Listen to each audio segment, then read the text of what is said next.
If we let China take advantage of us, shame on us.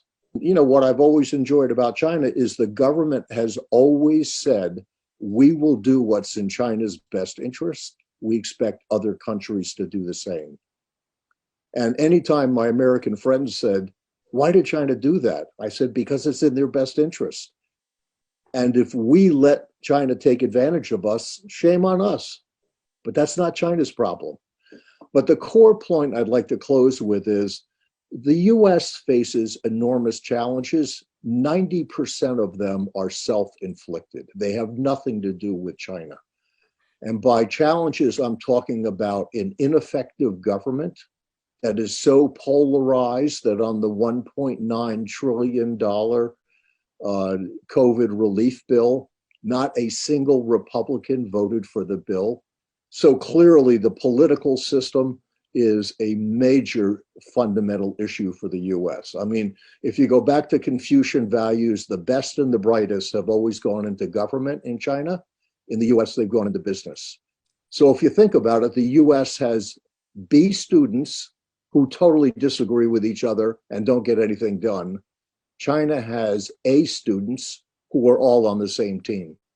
My concern is if the US doesn't step up and deal with its own internal problems, that China will continue to be a scapegoat. Because rather than admit we couldn't get it done, it's easier to blame somebody else. But is that going to get in China's way? Not at all. The US has always been a dualistic society, as is most of the West.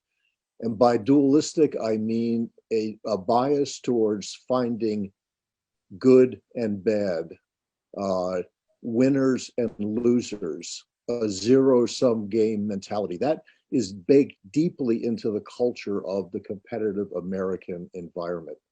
China, as most Eastern countries, is focusing its culture very much on harmony and balance.